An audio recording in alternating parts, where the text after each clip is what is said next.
Story. That's why we're all here tonight. Every one of us has a story of strife, resilience, triumphs large and small. And by definition, story is an account of events in a person's life or an evolution of something. But there's also another definition of story.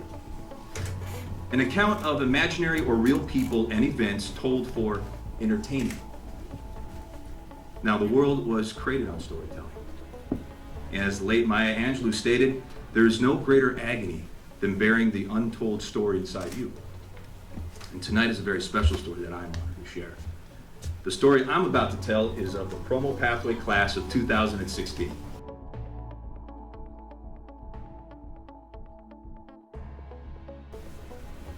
Now, I'd like to tell my story to this stage.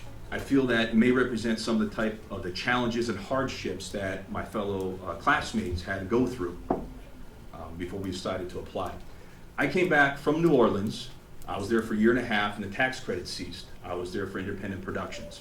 And to come back here, I thought, oh, I can get back in the studio system and work in corporate Hollywood.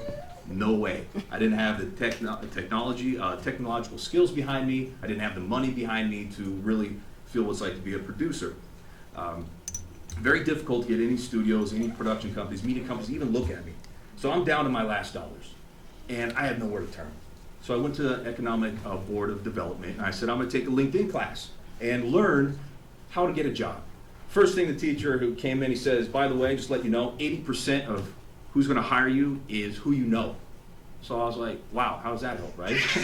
So I walked out, and I saw this exact flyer on the board. Bam, this is the flyer right here. And I couldn't rip it down fast enough. It says, become an on-air promotions writer, producer, editor. Are you an artist, designer, storyteller, or content producer? Promo Pathways program at Santa Monica College is the opportunity to build a creative career in television marketing industry. Learn to write, produce, edit TV promos. I was like, yeah, okay, I'm in. So I would carry this around with me, and I'd be like, see guys, this is what I'm going to do. Watch. Next year, you just watch all this right here. So I would sleep with this at night. I would read it over and over. I did. I listened to epic movie music on YouTube. Like, you know, I'm in. I gotta get in. I was like, this is it. There's nothing else for me, right? I knew I really needed the technical skills to get back into the workforce. So I applied around 300 applicants or so. Like I said, I dreamed the night, and I finally got the email that said, you're a finalist. And I was like, that was easy, right? Wrong. The audition process was something else. It was very intense, and it was very rigorous. So the finalists, about 40 candidates, were herded into a room, and it was for a day-long audition.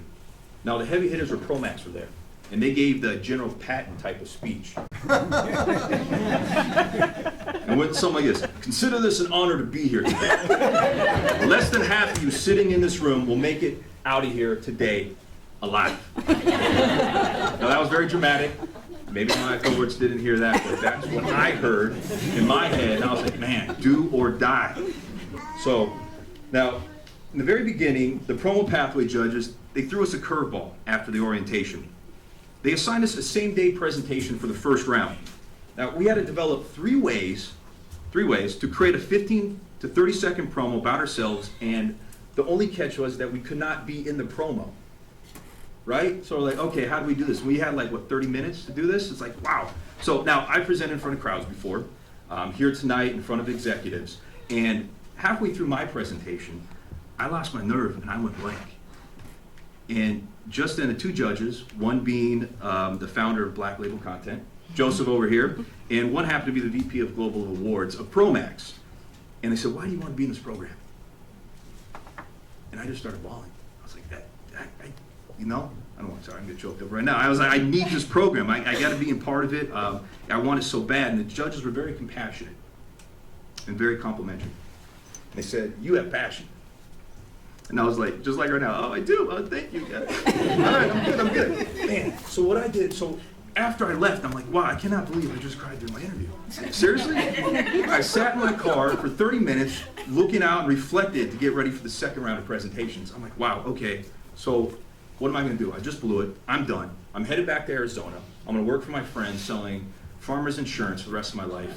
Now, there's nothing wrong with that, okay? But when you're creative, that's like taking a wood steak, marinating it in garlic, dipping some holy water all over it, just jamming it into a vampire's chest.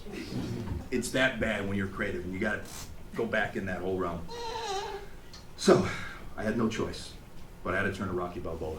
And I had to listen to one of the most inspirational speeches that I've ever heard, and it went a little something like this. Let me tell you something now you know. This world ain't all sunshine and rainbows. It's a very mean and nasty place. And I don't care how tough you are. It'll beat you to your knees and keep you there permanently if you let it. You, me, or nobody is going to hit as hard as life. But it's not about how hard you hit. It's about how hard you can get it and keep moving forward. How much you can take and keep moving forward. That's how winning is done. Now, if you know your worth, you go out there and you get what you're worth. But you gotta be willing to take the hits. And not be pointing fingers that you're not nowhere because of him or her or anybody. Cowards do that. And that ain't you. You're better than that. Yay! That was done. I put the gloves back on, I was back. I was ready to go. I was in. I was like, man, okay, let's do this. Whew. So I got back in. Now, the second round was awesome. Now, all the finalists were sent a creative brief the week before. And what we had to create and launch was a new channel dedicated to social justice. We had to present, we had to create our own logo, our own tagline, we had to create our own brand story, and then we had to create a promo. And that was not a very easy task to do, as you guys remember. And you guys should be very proud of yourselves that what you presented actually awarded you a seat here tonight. Now, when round 2 started, the promo pathways this time threw us a changeup. We were put in groups of 5 or 6 and instructed to toss our original idea and to come up with our own little idea inside the group. All the while, the judges sat in the corner and meticulously taking notes. And a matter of fact, 3 of the classmates here, women and classmates, were in my group here tonight. So that was, no, actually, yeah, 3 of you guys. Oh, you guys sitting right there. I see you all. And, all right, so for me, I'm inspired by teamwork and mashing up creative ideas. So that was fun. And each one of us had a very unique approach on what we thought social justice could be. So Promax and SMC had a much bigger picture for us. We were a melting pot of many different racial backgrounds and cultures, and we never let prejudice divide come between us. Now, sure, there was some bickering because, I mean, what do you get when you get different ages, different ethnicities when you're in a class for a whole year every night? So that was apparent. The promo pathways never judged our upbringing, our age, or our job history. They gave everybody here a chance to receive up-to-date training and technicals needed to enter this job force. They made sure we became predators. Let me explain. Not the ones that fight Arnold Schwarzenegger or gallivant around in the Hollywood Access bus. I'm talking about a hybrid position of a producer and an editor. Predator.